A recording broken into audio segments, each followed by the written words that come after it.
So welcome everyone. We're Southeast Uplift, and today we're bringing you a workshop on trauma-informed communication about how to integrate a trauma-informed perspective into your organization, recognize and avoid triggers, and minimize your stress reactions, and create a more inclusive environment for your community. A little bit more about Southeast Uplift. We are a district coalition office in Southeast Portland that encompasses also Northeast Portland. Our mission is to collaborate with the Southeast Portland community to build informed, inclusive, and participatory neighborhoods that support our social and ecological well-being. And I said Southeast, but this also includes neighborhoods north of Burnside, south of 84 currently. I'm Machu Williams. I'm joined here with my coworker, Alex. And then I mentioned our director, Nancy, is here with us today. And Diane and Jess, could you introduce yourselves? Sure.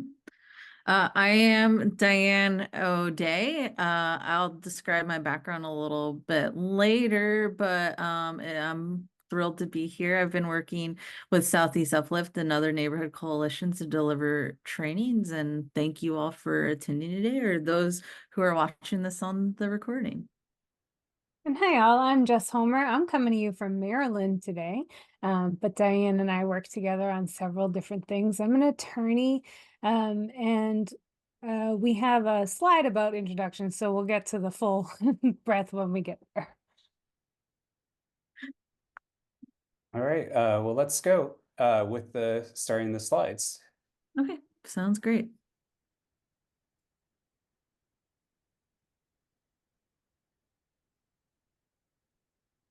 Okay. 1 second. I always try to do this seamlessly. It never happens seamlessly. All right. It was nearly seamless. We'll talk later about how it's important to give room for pauses. This was just an example. So yeah, thank you everybody for attending our trauma-informed communication workshop. This is part of the Southeast Uplift Back to Basics workshop collection series. So the goals of Back to Basic is to find common ground, promote equity and accessibility, build trust and respect, weave family narratives and local history, and strengthen relationships using trauma-informed communication, which we're here to do today. Now, I believe this is either the final or one of the final workshops. So you're lucky that you have access to all these wonderful workshops on the Southeast Uplift YouTube channel. So please stop by their YouTube channel and check out all this wonderful library of knowledge. Okay. So yes, this is you. Sorry, I apologize. That's all right. So, we like to let people know what they're getting into with today's meeting. So we're going to start with introductions. So Justin and I will introduce ourselves, and then we'll ask you to introduce yourselves. You can either share verbally or via chat. We're totally open. Or if you just don't feel like sharing today, if you prefer to be more of a passive listener, that's totally okay too. Then we're going to get into discussing what is trauma-informed communication. I will be using the acronym TIC often to describe this. So why is trauma-informed communication important? So we'll debrief on that. Then we'll talk about what trauma-informed communication looks like more generally. And then we'll talk about how to incorporate trauma-informed communication in your meetings and written communication. And then we will end with a discussion of how to create a culture of trauma-informed communication, and then we'll open it up to more discussion and Q&A where you can ask us more questions. So, yeah, so we introduce ourselves up top, but just a little bit more about us and why we're talking to you today. So I'm Diane Odeh. Like I said, I've been working on presenting workshops to different neighborhood district coalitions over the past few months. I am a PhD student. I'm working on a dissertation that's focused on the motivations and values behind neighborhood association board membership.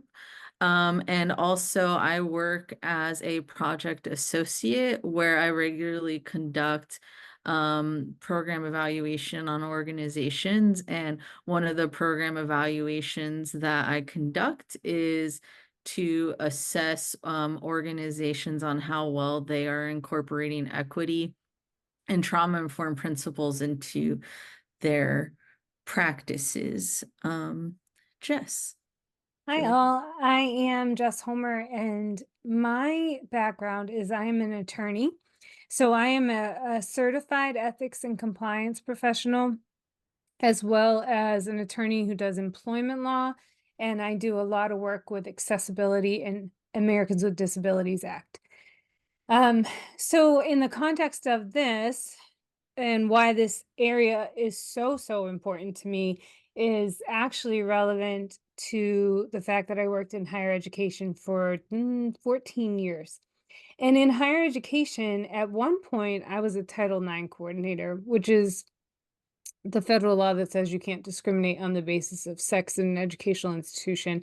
I also did equal opportunity investigations for a long time, meaning when people are discriminated against based on a protected characteristic, which nationally includes race, color, religion, national origin, sex, age, disability, veteran status, marital status, genetic predisposition, and then probably more in Oregon because y'all are a little further ahead than when I worked in Florida.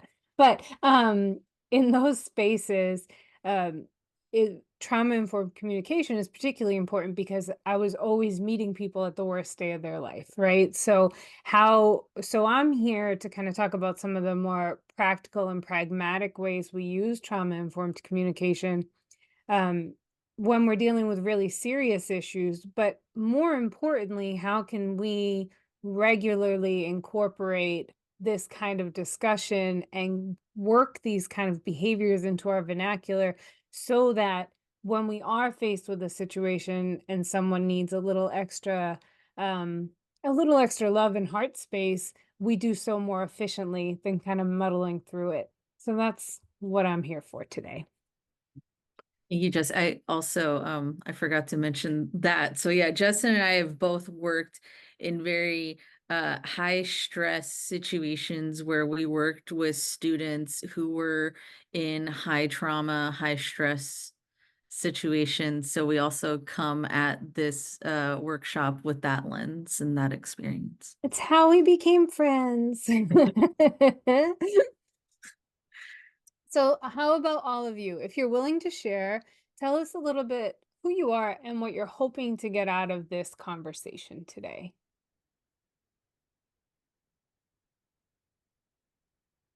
Well, I could jump in.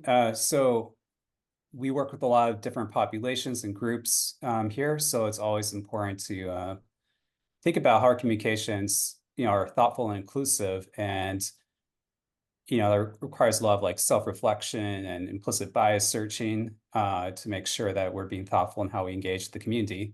And so I'm just hoping to kind of learn from some of that knowledge and spread it out into the community so we can build, more inclusive, participatory neighborhoods that work for everyone. And I love that you brought that up because one of the spaces where we really struggle in any kind of equity-based, DEI-based, whatever acronym you want to call it, we like the term social equity when we talk about it, but whenever we're in those kind of spaces, people always say like, well, when do you have the conversation? And you have the conversation at the beginning, not at the end, right? So I love that you're thinking about this in the space of inclusion. Thank you. Who else?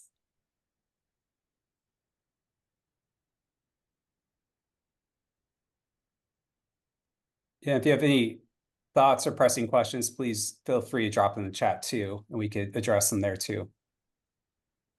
We have one from Joanne. Oh, or Rebecca, go for it, please. Okay, I'm here. I work as a community health worker at a wraparound mental health and drug and alcohol facility. And so before I am meeting with any of our clients, they're having an assessment and working with a primary clinician.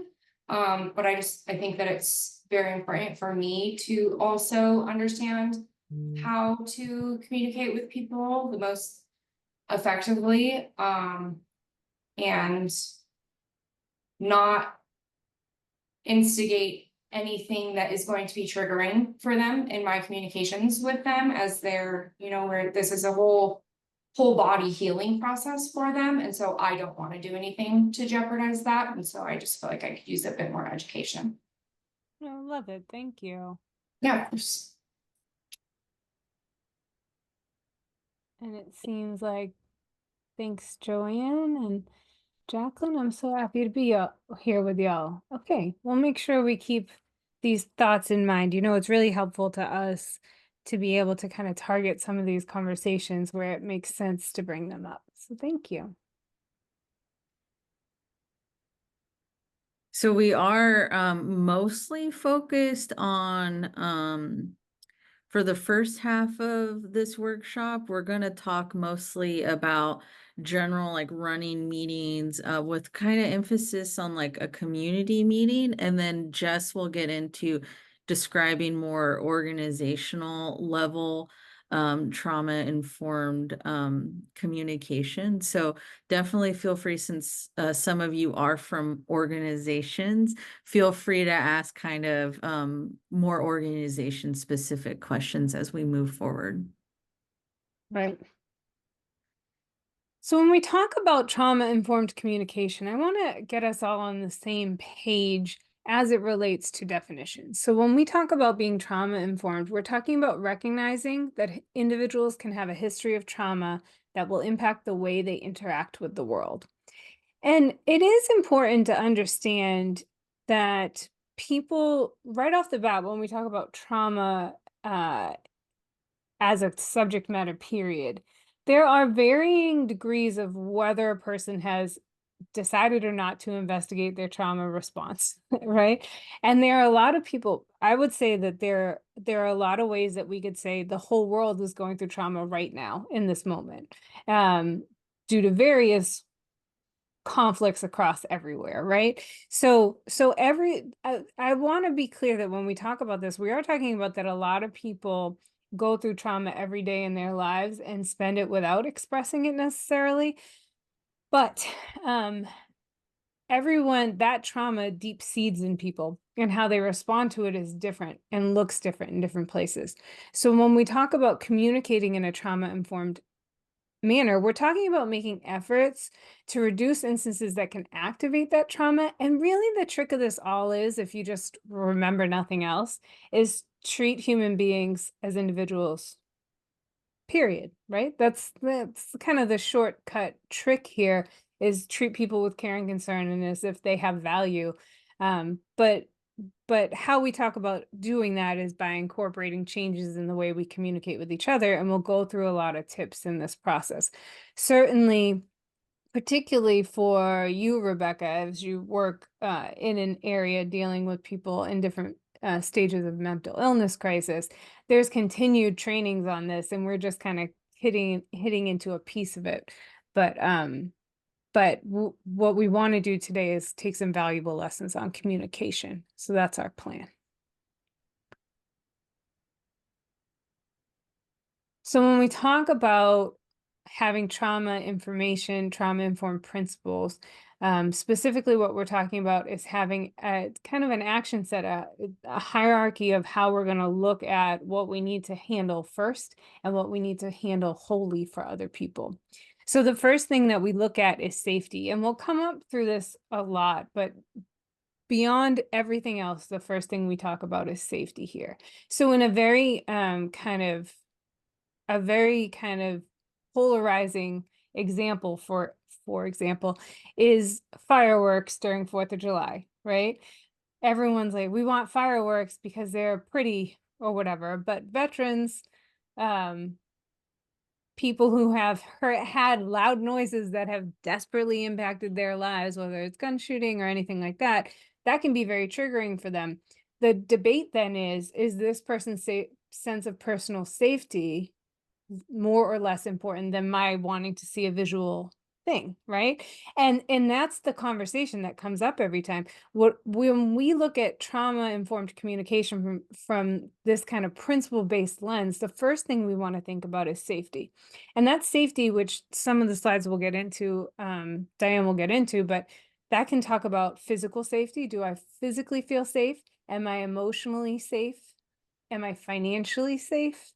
Right? So one example that I deal with a lot in the equal opportunity world, meaning like the anti-discrimination world, is people don't like to make complaints because financially that's unsafe for them. Because if I can't go and risk being in trouble, you can always file a lawsuit later if you get fired, but that doesn't really help for the 3 months that you don't have a job or the 3 years that it takes, right? So financial safety is part of that conversation as well. Things like trustworthiness and transparency. How much are you giving consistent and clear answers to people? Having situations where you have peer support. Having situations where we work together and with mutuality to achieve common goals and not leaving people behind. How can we work in a way that we're empowering everybody to engage in conversations and move beyond the space of trauma to feel comfortable enough? And then how can we make sure we're also culturally responsive? And when we talk about cultural responsiveness, what it really means is shedding the ideas of the way that we have these communications. So when Diane and I were putting this presentation together, one of the things that we talked about was body language. And body language is a really difficult thing to pin down because a lot of people think they know what they're doing when it comes to body language. Oh, I know that they're being transparent because they're looking me in the eye. Well, there could be 15 different reasons why I don't feel comfortable looking someone in the eye. Another example, and this is just kind of I have a nerve issue, right? I hyperextend my arms.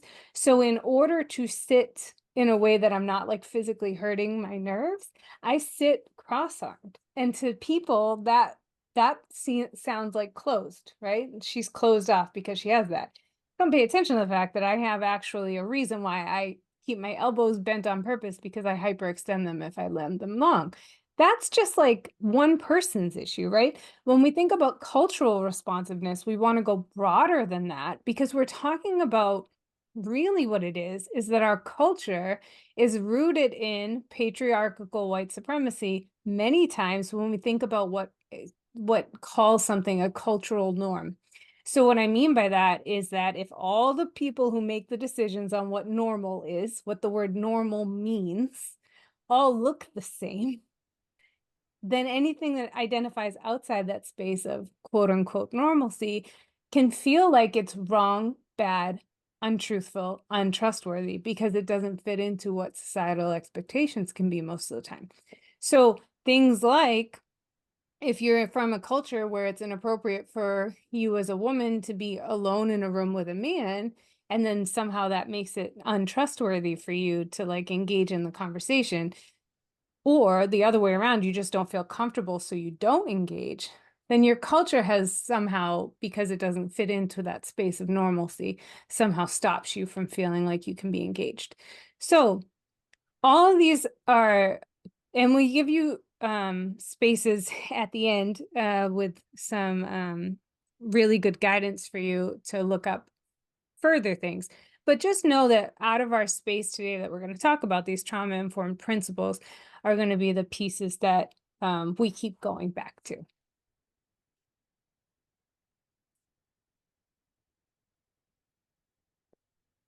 So why is trauma-informed communication important? It allows people to show up as their full, authentic selves to meetings and events. At the end of the day, like I said earlier, when we talk about trauma-informed communication, we're looking to talk. The quick trick is treating people like individuals, to letting a person explain to you what their most comfortable is, not you deciding what someone else's most comfortable is. So it emphasizes the importance of psychological safety, like I said, which is the idea that people feel free to express aspects of their identity with others.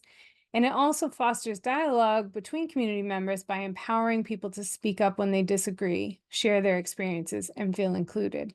And that is vital for any organization to do any kind of work. Space for dissent is vital for organizations to move forward, because if we all just agree with each other all the time, we don't make progress, we just stay the same.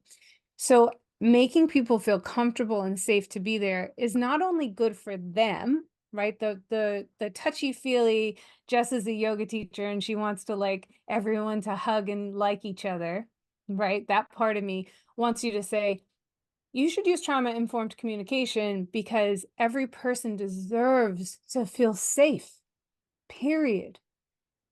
The pragmatic part is that when you engage in making everyone feel safe, then you have better outcomes. So us working through this process has both that kind of crunchy heart space and also has that hyper pragmatic space to work through.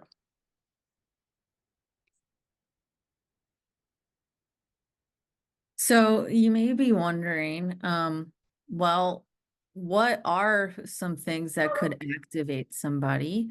So we're going to focus on common stressors that can happen in meeting spaces. So if you, one of the goals of trauma-informed communication is to lessen the impact of the following stressors. So some common stressors that may happen in community meetings or workplace meetings include feeling put on the spot or judged. So you know, if we would have said, okay, we're asking this icebreaker question now, and then started calling on people randomly, that could be activating for a person. Also, maybe pointing out, you know, say you're having a neighborhood association meeting and someone new comes in, they may feel like they're being judged by others if you make too many comments that kind of point out that they're different or that they're new to the organization. Feelings of unbelonging can happen in a meeting. So I'm going to skip down a little bit, but like if you are using too much technical jargon or acronyms, or you're speaking kind of in lingo that you think is like a shared, quote unquote, shared language, that can cause feelings of unbelonging. If you emphasize, for instance, in a neighborhood association meeting, if you're emphasizing aspects of living in the neighborhood, such as home ownership, property ownership, then that can cause feelings of unbelonging amongst folks who don't belong to that group. So also you can cause feelings of people being scared that they've broken rules of a meeting. So say you give everyone 2 minutes to speak and someone goes 2 minutes, 5 seconds. That can be activating to them if you cut them off and say, your time's up. Or if they ignore, you know, like for instance, the Roberts Rules of Order, which is, you know, it's that technical jargon that's like, do we have a motion to pass this? Do we have a second? So you can cause a lot of stress by really emphasizing when someone's broken those rules. And as you can see, a lot of these play into each other because that could cause feelings of unbelonging. Technical issues can really stress people out. So if you're in a situation where you're requiring that everyone keeps their camera on and stays unmuted, then having technical issues can really add a level of stress to that person's experience.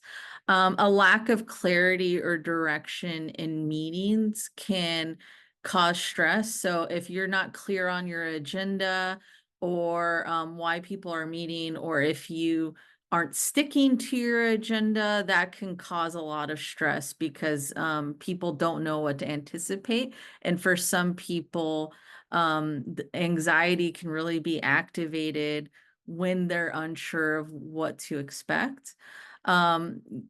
If there's a potential for conflict during discussions, I'm of the opinion that conflict, like Jess said, disagreeing is a part of good dialogue. It's what democracy is, right?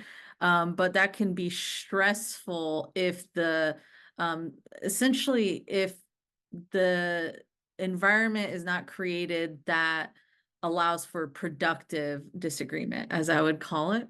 Once again, using technical jargon and acronyms can be a real turn off. It can confuse people, can stress people out. If you guys formal processes over what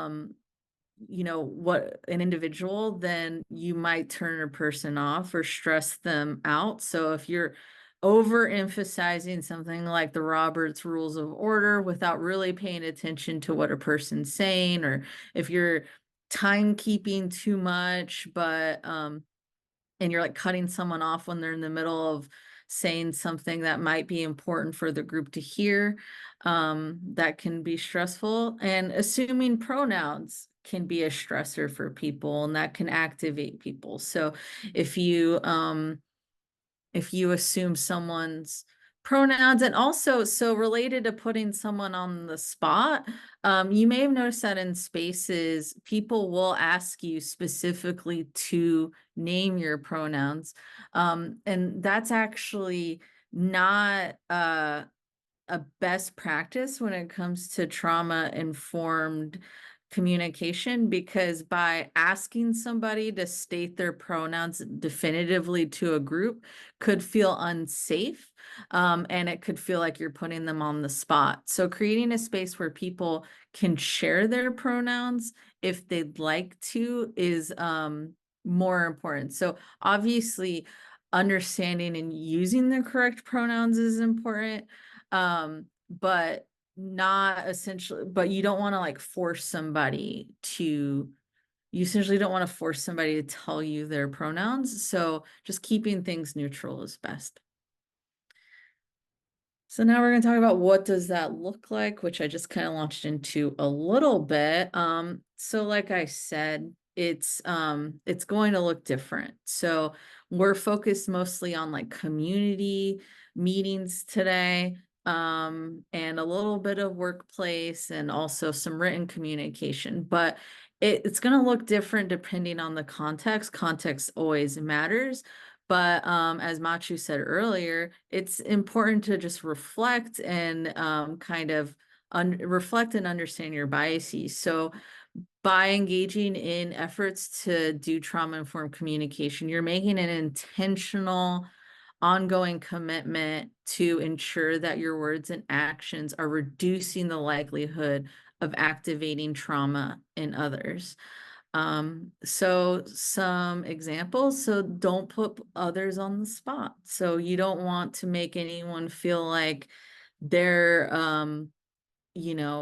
like they have to talk, that they're new somewhere, that they're essentially that they don't belong. You don't want to force somebody to speak. You don't want to force somebody to share things about themselves. You also want to elicit or avoid terminology that can elicit a trauma response from others. So, so one, I was just telling Jess that one that I learned pretty recently is these points that are listed here. Generally, we call those bullet points. That may not always be the correct terminology to use with people, especially people who have experienced gun violence. One that I've noticed that I've been really mindful of recently is I'll say stuff like, oh, let me take a stab at it.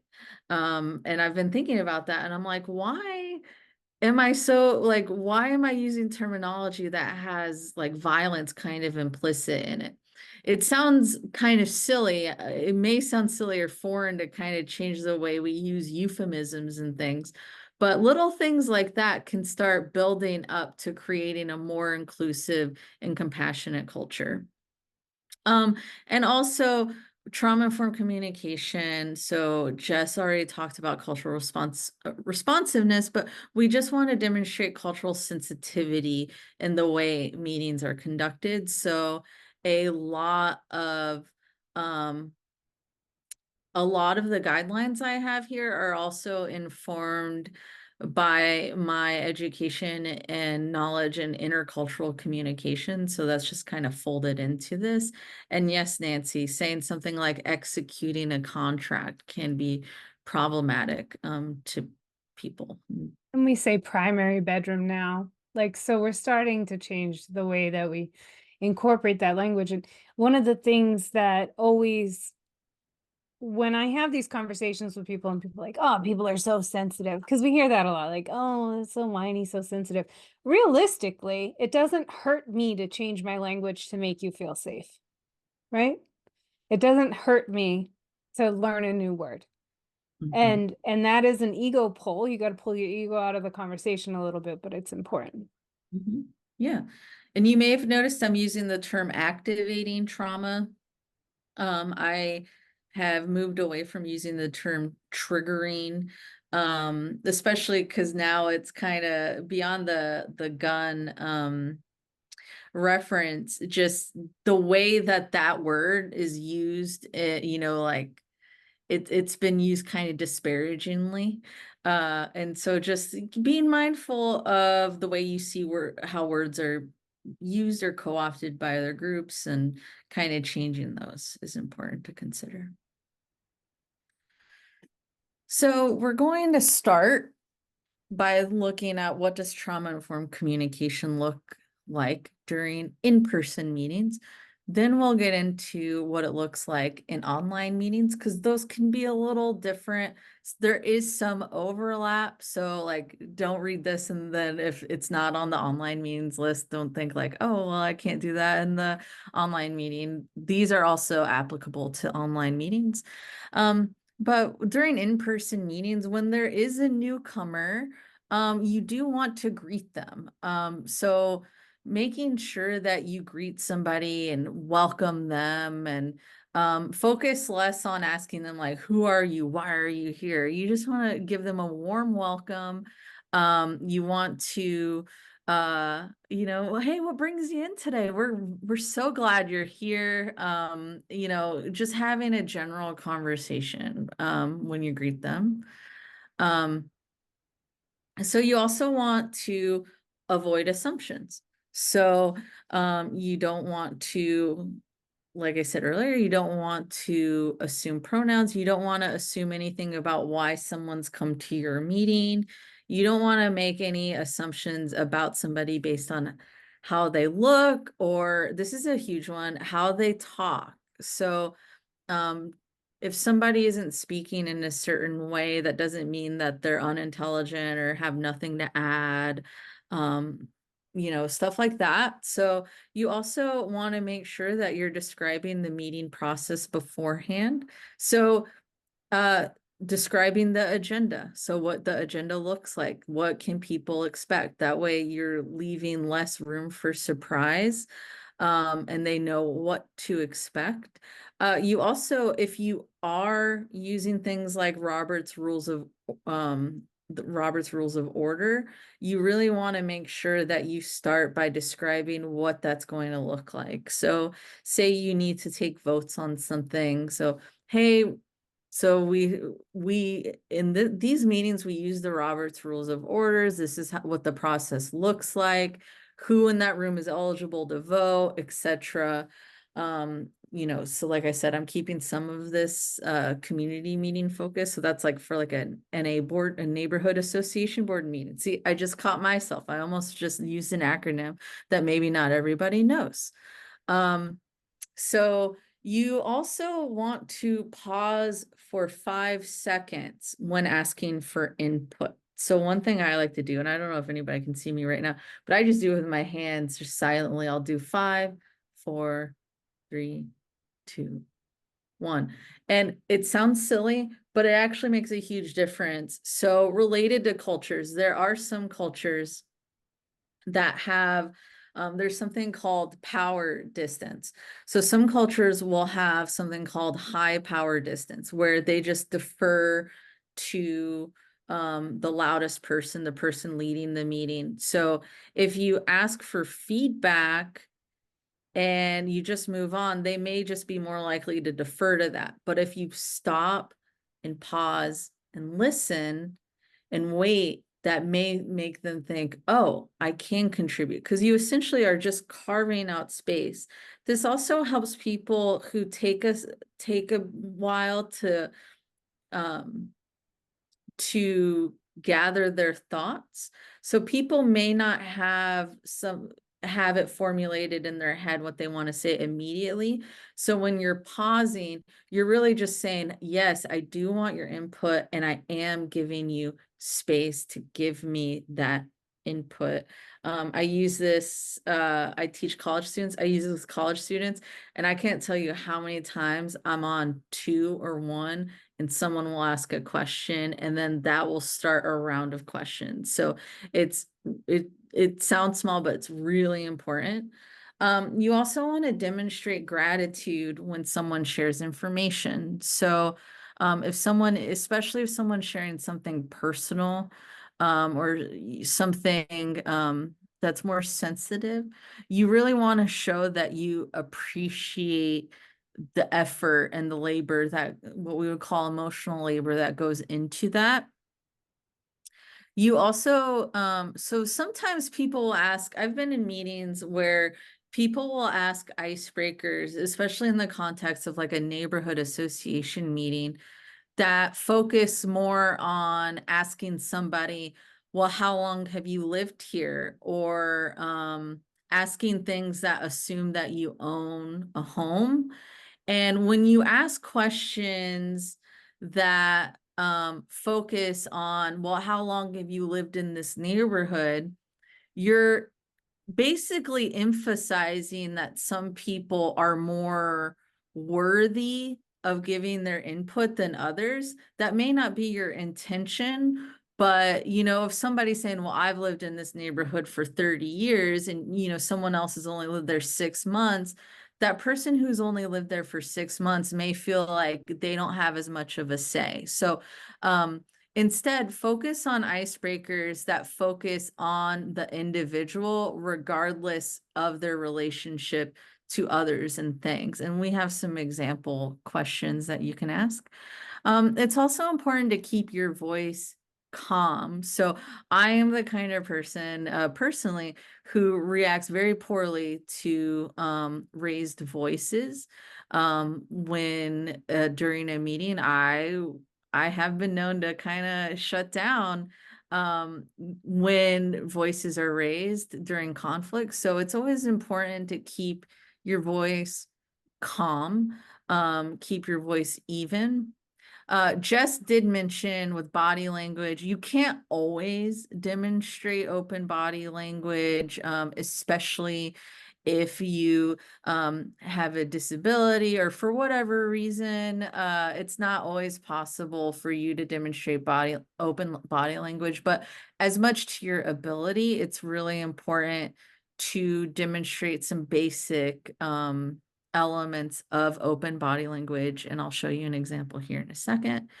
It's important also to use clear, non-technical language. So as much as you can, avoid lingo, avoid big words. I am guilty of this. I'm sure this presentation, unfortunately, probably has big words I shouldn't have in there.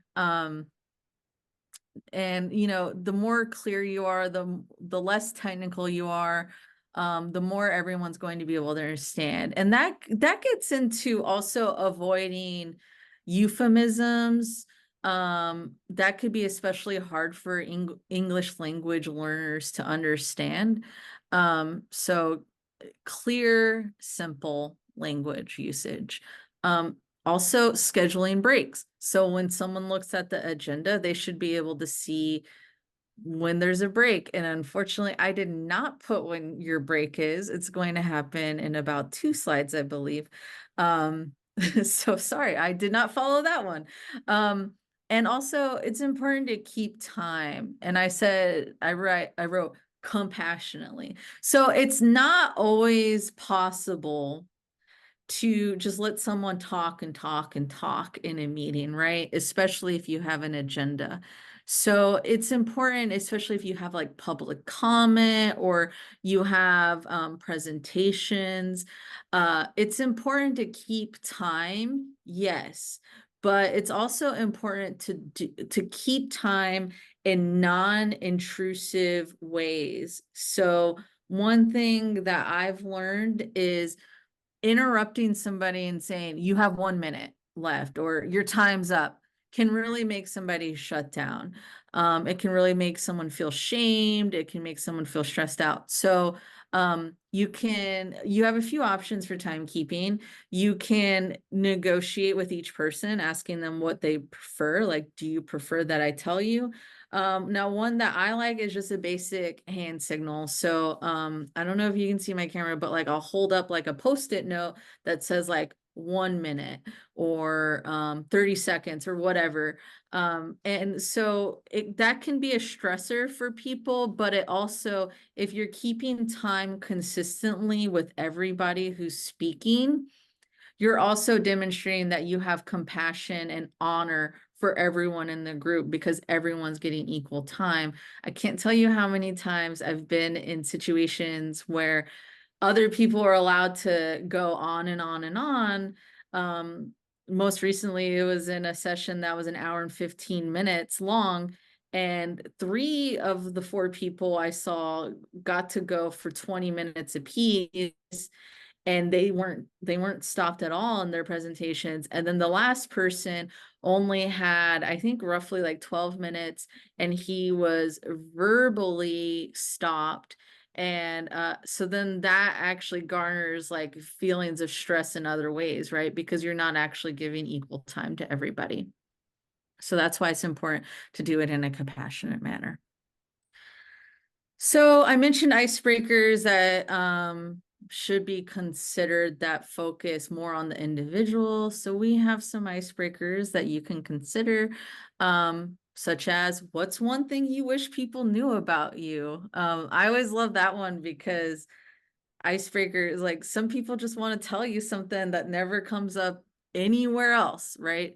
So that's always a good one. And then I have using one word.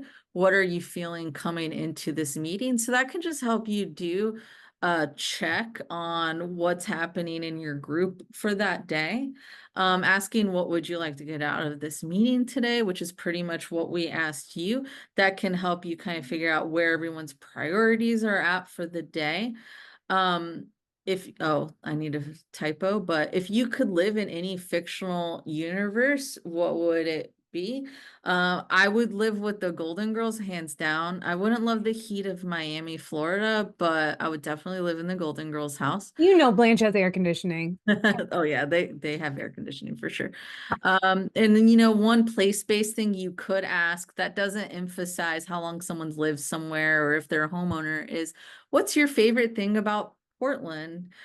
Because anyone can answer that. Anyone can answer what their favorite thing about this area is, right?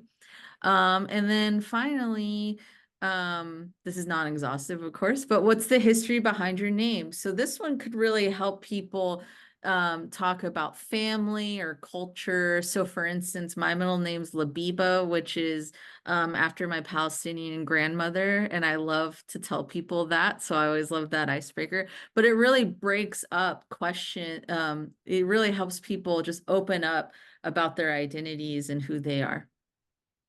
All right, we have one more before we're going into break.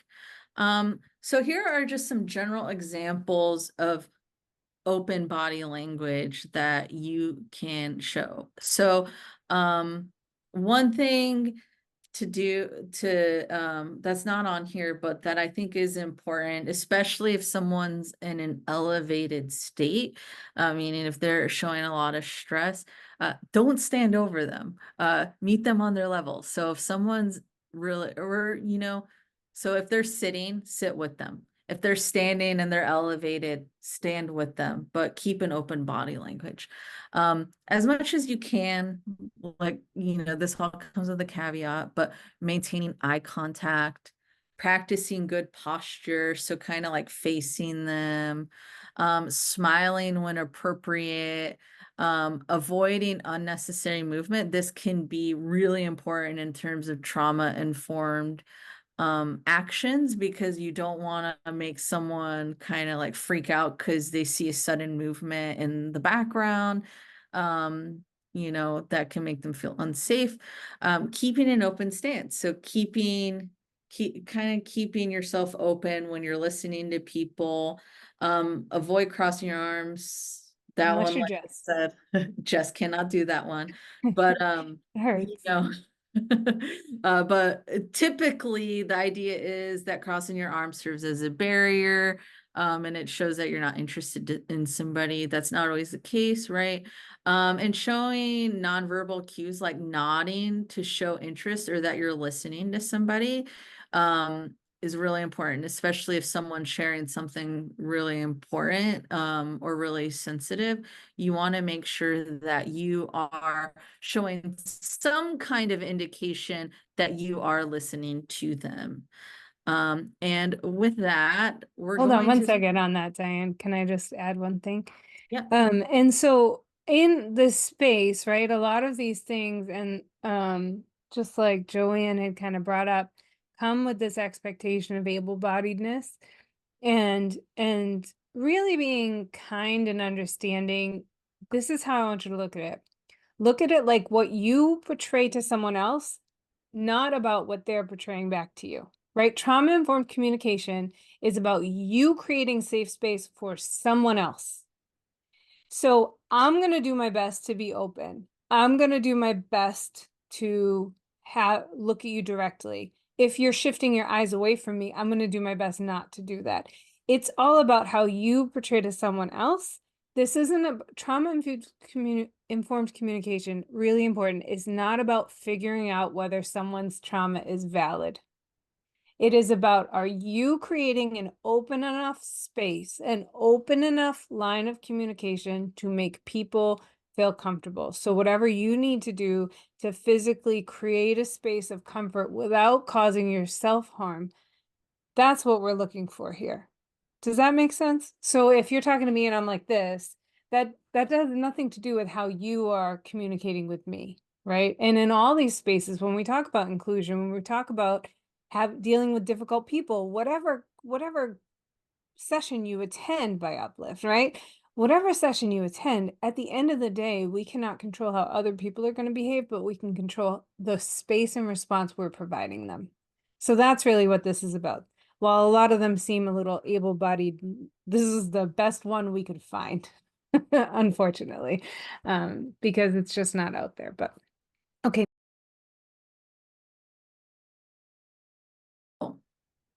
I just spoke about trauma-informed communication during in-person meetings. So obviously our landscape of how we hold meetings has changed a lot over the past few years. So I just had some general guidelines for what trauma-informed communication may look like during online meetings. So as a reminder, a lot of the same principles that were listed in in-person meetings can be applied here. Like, you want to make sure that you're warmly greeting people. You can ask icebreakers in an online meeting as well. But here are just some online specific things to consider. So first things first, you always want to make sure that people are able to consent to being recorded.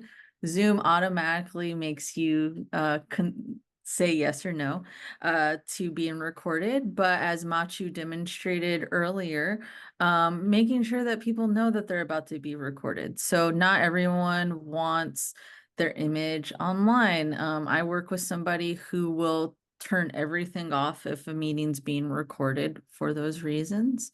Related to that, before you start recording, you want to give people the opportunity to change their names, because confidentiality, that just could add another level of confidentiality for that person. With that being said, confidentiality is never guaranteed.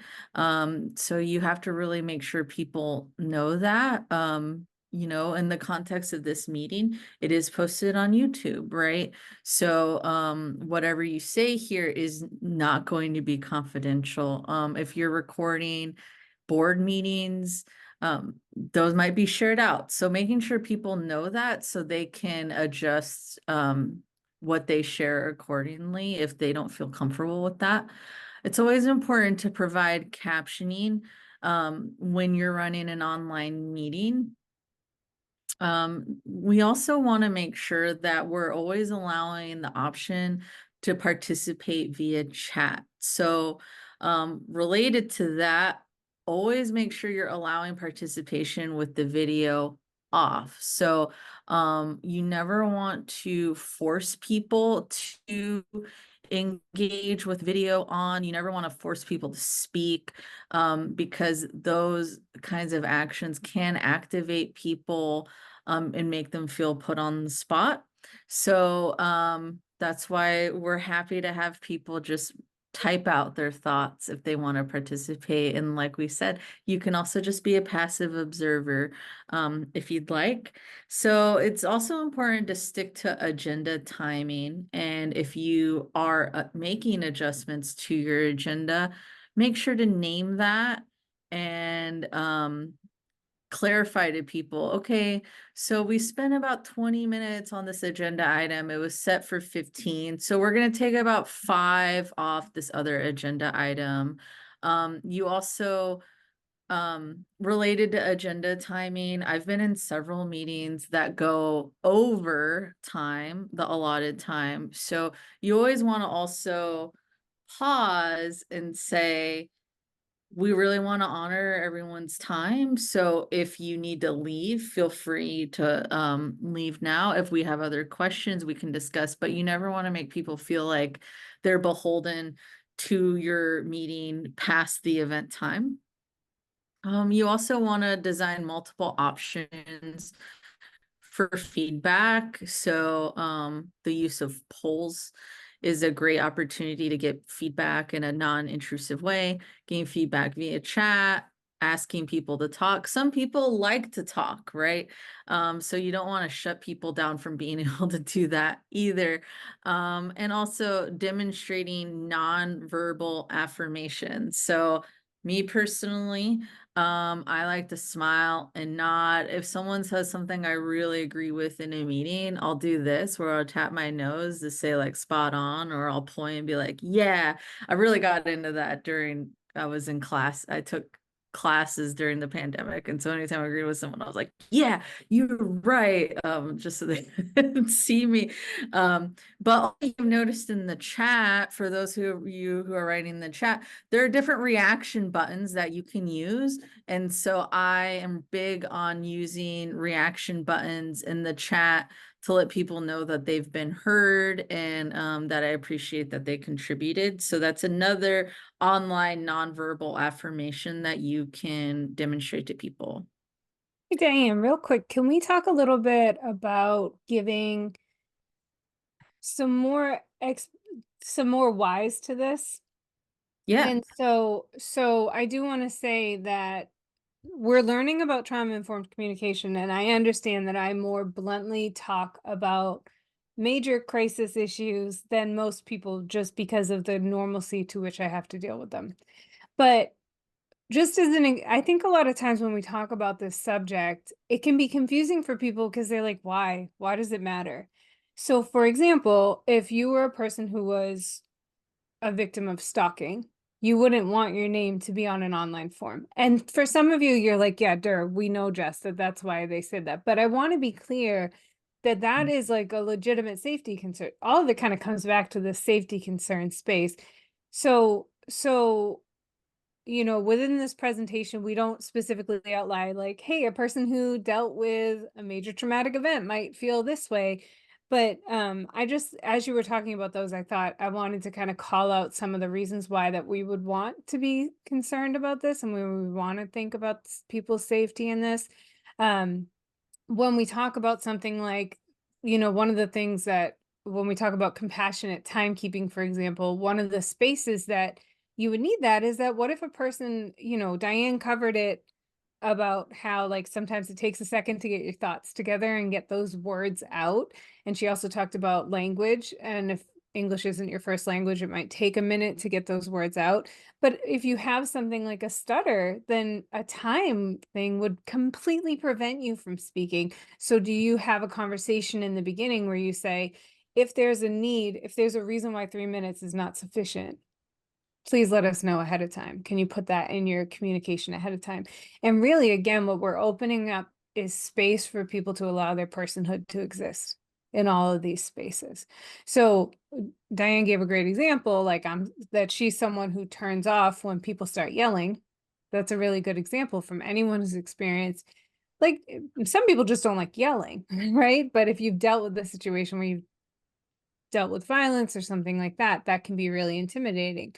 In today's society, particularly with the state of the world in which it is, we have crises in Gaza, we have crises in Haiti, we have crises in Sudan, like all over the place. Some people, even just identifying their cultural identity, may feel like outing themselves in an unsafe situation. So if you are watching this and you're starting to think, well, like, why does that even matter? That's something to engage in conversation with your colleagues about. Like, oh, I went to this trauma-informed training and they were talking about, that like everyone shouldn't have to put their video on, but it's so closed off when they don't have their video on. Why does it matter? And notice whether people understand that thing. Nancy, did you want to add to that? I love these examples. And, at Southeast Uplift, our board had a whole discussion around, do we record our board meetings or don't? And it led to this discussion where we had an example of like, if someone was being stalked, and as a geographic based organization that then provides these coordinating points that could be really threatening to someone. One of our board members is an immigrant and was talking about, political persecution from Native countries that could really put them in danger. And so like, it just really gave all the richness to the discussion. We decided our general policy is that we don't record meetings unless there's a very specific reason to do so.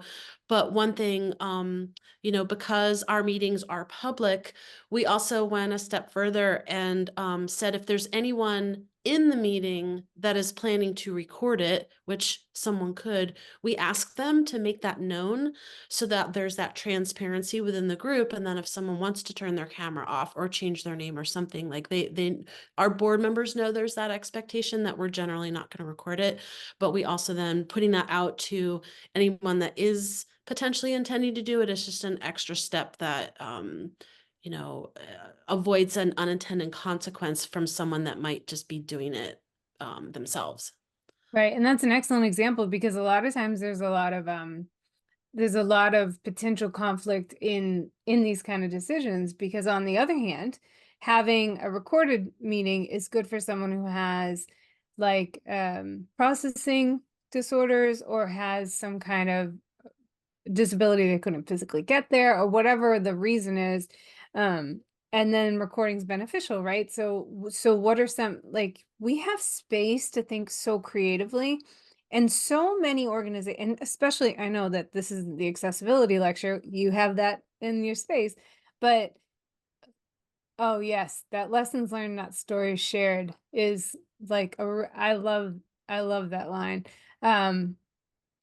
But in those spaces, how do we have, I'm sorry, I responded to the chat. For those of you who are watching this later, I responded to a chat randomly in the middle of this. I apologize, but in those spaces, we really like, can we be creative about how we handle these problems? And I love that you all had that conversation and it allowed for some like robust space, but understand that's just testament that you provide a trauma-informed community and communication already, because a lot of people wouldn't be comfortable saying that to a group of strangers, for example, or their first time in an organization. So you're already doing that so well. how can we teach these lessons to amp up in these new solutions? But I do challenge you to think about why some of these we're not going to get into, because we also don't want to activate your own traumas, right? We don't want to activate my traumas, Diane's traumas, but start thinking about why some of these things in depth. Why did they just tell us that we should do this? That's going to be really critical in movement forward for your organization. Thank you, Jess. And Joanne, thank you you pointed out something that we don't really talk about in this particular workshop, but I will right now. So, group norms. So when you establish norms for a meeting, that is a really helpful, important thing to do, because it establishes guidelines by which you all will interact with each other. Now, group norms or meeting rules, I think, back to the trauma-informed principles, should always be co-produced. So perhaps you can present a few and say, do we agree with these? What would you like to see added? What would you like to see changed? But it's always really important, because there's kind of a fine line when it comes to establishing rules for a meeting, or norms for a meeting. You don't want to perpetuate a certain culture or a certain mindset going into the meeting. So giving people the option to engage with those norms and really discuss them would be really important before moving forward. That way everyone's clear on what that means. I often, with my students, we develop classroom norms at the beginning of the term, and each week we review them and adjust them. And one example that I had was one student said something about listening. So listen to everyone's opinions. And then another student was like, well, actually, I need clarity on what that really means, because if I'm listening to somebody, does that mean that I'm also endorsing what they say? So like, can I make clear that even when I'm listening to you, I'm not necessarily in. Oh, I feel like she was going to say something magical and then she stopped. and, and this is what we talk about with the technology issues sometimes. But I do the same thing in my classroom. So, one thing for me when I started teaching is I used to teach in person. And the thing that grinds my gears is when students start packing up their backpack because they want you to know they're done. That makes me furious. So I tell them, like, this is too much for me. I can't deal with this. Like, if you have an emergency and you need to leave early, or we talked about earlier, that's one thing. But when the group starts packing up because you think I'm done talking, means I'm gonna talk longer. Right? But that's just a simple rule, but it gets everyone on the same page. It's really about knowing what that is. So Yeah. Diane, you made it most of the way through the sentence. So yeah, so just during online meetings, it's very similar to the types of body language you would want to show in an in-person meeting. So just that smiling and nodding as much as you can, keeping your, if your video is on, making it clear that you're not looking down at your phone, or that you're I can tell when someone's typing off camera, and I've been guilty of that myself, but there's this gaze that people have, and if you have a laptop stand like me, you would see this, like it shakes and stuff because someone's typing. So especially if someone's sharing really important or sensitive information, just try to show these affirming body language via your video camera as much as you can. All right, and then this is my last part, and then we'll hand it over to Jess. But when we do written communication, so when we do emails or when we post things on our websites, that it can really, whatever you're writing can really be left up to interpretation by the person who's reading what you wrote. whatever feelings they're having in the moment can kind of be placed onto the way they're reading their email. So before you write out an email or write something on a website, consider the following. So always start by determining if written communication is the best way to deliver a message. So if you have news that maybe someone needs to reflect on, email would be best, right? If you have news that maybe you want to keep more confidential, that you don't want getting out to a lot of people, you may want to discuss that in a meeting or a phone call instead.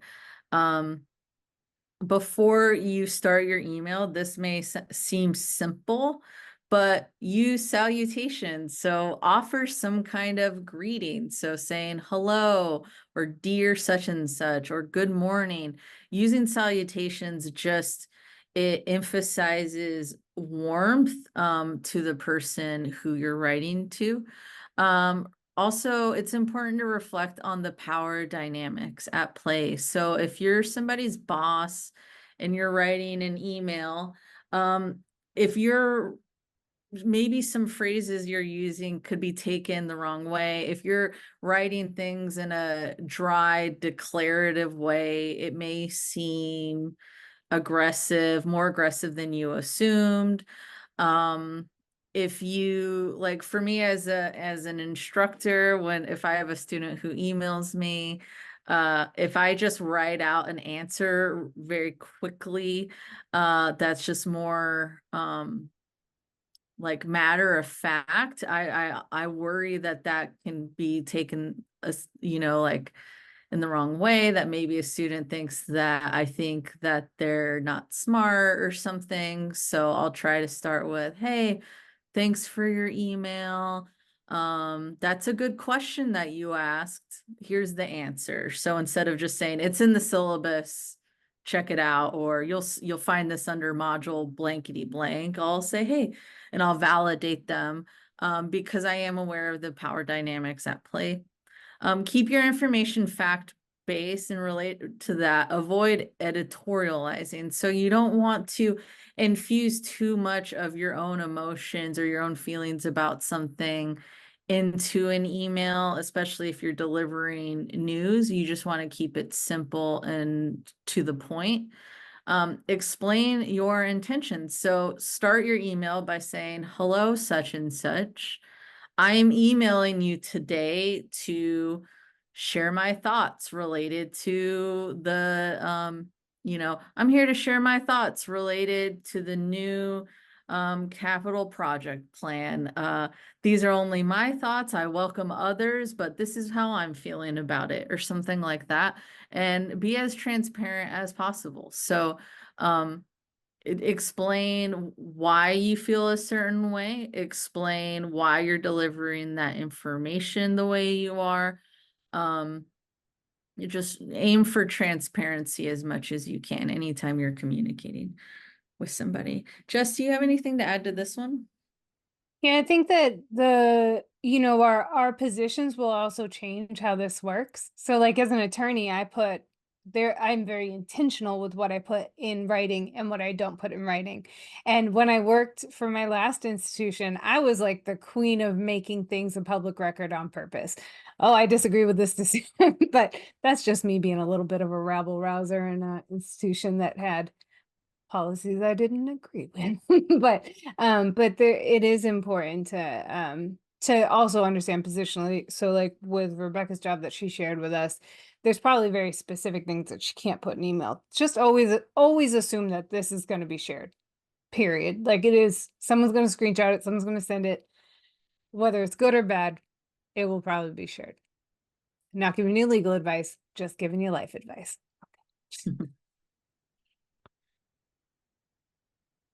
Thank you. All right, so we're handing it over to Jess. So I guess before that, shall we pause to ask if there's any questions related to the specific guidelines related to meetings or written communication? I think I just asked that a question, but do you all have any questions or comments related to meetings or written communication before we launch into creating a culture of trauma-informed communication?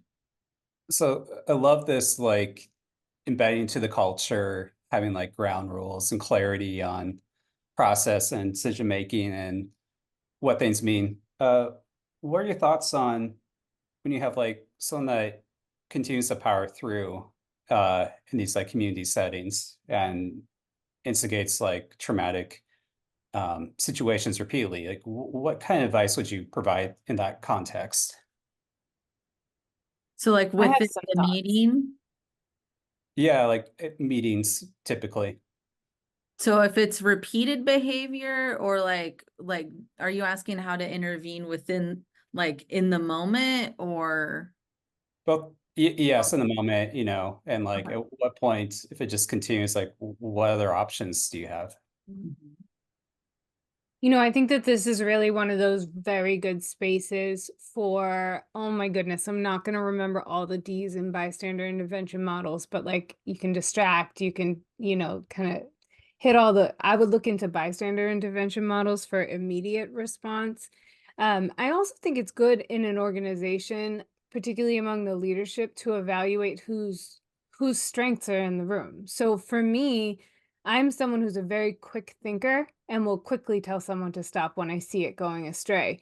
And I don't have a problem doing that, but that's my personality and it's unique.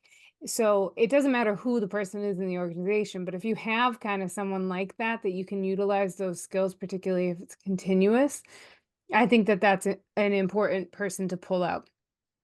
I have and Diane, please correct me if you disagree. I am done with patience of allowing someone's bad act on the backs of other people. So if someone says something that I perceive to be racist, and I am a white person, right? I'm a white person hearing it saying, I perceive this to be racist. I can only imagine how that is perceived by the person who's receiving, right? And I don't know, and I would have to talk to them. But if I continue to hear it, I'm not going to be like, oh, now they have this learning opportunity to get better. I do think that there are times when a removal is important. And depending on the rules of your organization, which I don't know, there are spaces where you can say, at this point, here are your guidelines. You're no longer welcome here. The other important thing, specifically when we're talking about racism, is to, when you shut something down in the moment, you say something like, thank you for your time. I'm going to stop you here. We can talk about this later if you'd like to, individually, and just end it. And then the two kind of important things is, one, make sure you check in with the person who, if you were the perceived, you know, you can talk for yourself. Obviously, if you're the person perceived bad act is happening towards, you act in the way that's for you. But if you're doing it for someone else, you got to make sure they want that. Right? Like that's really important. So it does take a community conversation involved to say, all right, we're in this room. I just heard this. Who is the best person to talk to make sure that I'm not off base and what my perception to how that cultural response should be? So if it doesn't represent your culture, make sure that you're involving people in the culture when you make the response. And you know, I, again, with the follow-up, I tend to believe, and this is as a person who investigates discrimination and harassment complaints, I tend to believe that the worst thing that a company does, but every single company does it, and I want to shake them and say no more, is they'll say, oh, well, you know, they really didn't mean it like that. And they like make up for the person. Don't engage in that space, right? Have an outcome. Look into it further if it needs to. Have an outcome. And once you have an outcome, hold the outcome. The biggest problem we have is that we give, particularly people who perpetrate issues of racism, sexism, ableism, all the isms, we give them second chances. But the person who received the behavior didn't get that second chance because they shouldn't have had the first thing. So we have to prioritize in those situations in particular when we're talking about trauma-informed communication, that the thing that happened to a person is more relevant than whether or not they paid attention to that, it's 2024 instead of 1960, right? And not allowing kind of behavior that's really harmful. So finding a way to say, you have to do it in your own style. My style, because I'm 5'2", I live in a white body, I have this kind of privileged space where I come off as a little bit of a court jester, and I use that to my advantage, and I say, hey, cut it out. We're not going to do that today. And that gets a response. If I were Black, if I were tall, if I were, there's a bunch of different ways that could look very aggressive, but because of who I am, I can usually pull it off in a way that seems less aggressive, because really all you'd have to do to stop me from talking is like hold your hand on my head like they do in the cartoons where you're like, stop it, guys, and like hold it, so I create like a little less of a, so that's a privileged space that I try to use for that. But I do believe in like cutting off when it becomes problematic and not then stepping backwards looking for like a excuse for it. Well, that's great advice, because we're talking about creating the culture of trauma-informed communication, and then it sounds like there's strategies for implementing it. Mhm. And, we could dive more into that another time, but thank you. Yeah. Yeah, meeting facilitation, I would say, plays a huge role in that. So you would hope that the first line of defense is having a skilled facilitator who can redirect or essentially extinguish what's happening. Now, I've also seen the group norms really play a role in empowering people to call someone out. So I was recently in a meeting where someone said something inflammatory, and then immediately two different people were like, hey, we agreed to engage civilly via our group norms. And so they were both able to jump in and say, no, that's not appropriate. So, but like Jess is saying, everyone's level of being able to intervene, it changes depending on who you are, your culture, lots of different factors. But if you're facilitating in a way that makes everyone's opinions known, giving people the power to call out behavior that's not consistent with the group norms would be really important. Oh, So thank you, Jacqueline. perfect transition. Yes, thank you. So perfect transition into creating a culture. We want to normalize trauma-informed communication.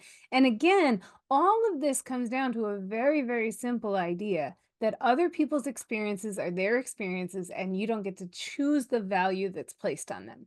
And so if we come from that space, then we have a lot of room to have conversations with people to make them feel comfortable and welcome in our spaces. I won't get into it too long because I want to be cognizant of our time, but there is something called values-based management, which is something that I train on. And I really, if you can look it up pretty easily, but the idea behind values-based management is that in your organization, whether it's your family unit or your big Fortune 500 company and everything kind of in between, if you lead by values that you define as a group or as an organization, and then every single decision you make applies back to that value, and you reapply the value to the decision, and the way you decide if you're going to use Robert's rules or a different rule set, and the way you think about that. So if I say that inclusivity is one of my values, well, I have this maternity leave policy, but I don't have a parental leave policy. That's not inclusive, right? So you go through all your organization's rules, procedures, processes, SOPs. You make sure that every single one of them identifies with your value. When you can do something like that, you're in a good start. And once you have embedded organizational values that everyone can rattle off, trauma-informed communication comes very, very, very easily. So let me give you an example. Deloitte, I don't know anything. I'm not talking about the value of the business, but their number one employee value is safety. And so there's this woman who speaks at the Society for Corporate Compliance and Ethics, and she talks about, and she's this like Southern woman who like has her hair kind of in an updo and wears a very like pretty pink suit everywhere. And she's like this very kind of, when you think of like the proper Southern belle vibe, that's what she gives off. And so when she walks down the stairs, she walks with her hands up. And the first day she worked there as their compliance lead, a guy from down like in the workshop was like, "Hey, hold the railing, because it's not safe to not hold the railing. We have like oil in here. You got to hold the railing for safety." And she was like, "Oh my goodness." To the point, safety is so important in that organization that at her house, she started doing family fire drills because like it's so embedded. You want your organization to have that kind of embedded values. Once you do that, it's easy. And these are the kind of values that trauma-informed communication easily flow into. If you're compassionate, trauma-informed communication is all about being compassionate towards other people, understanding that other people have different circumstances than you and may evaluate information in different ways than you, and therefore to make them feel comfortable, we provide the most compassionate possible care to them. That is trauma-informed communication. If you want your people to succeed, you don't make them feel unsafe, because unsafe people who feel unsafe do not excel, right? That's not a time where people flourish. That's a time where people react in a way that their body is telling them to persist and survive, not to excel, right? If you work with integrity, then you automatically kind of work in this space of trauma-informed communication. If you want people to grow, then you, again, this is a safety space. You make sure that they feel safe. And once they feel safe, then they can blossom, right? The roots have to exist. There has to be a space for the roots to exist, to grow. If you want people to feel courageous, if you want courage, if you want to do good for the community, then people need to be able to feel comfortable in your spaces. If you want the organization to be held accountable, then you need to apply trauma-informed communication, because that allows people to be able to participate. And all this stuff is about, how do we get people to participate better? Well, we care about them, right? In this very space. So these are just some ones that I like threw on the board. But if you think of any of your organizational values, not the stuff that you talk about kind of fluidly, but the stuff that's written on a paper, look at it and you will see that trauma-informed communication naturally flows within it.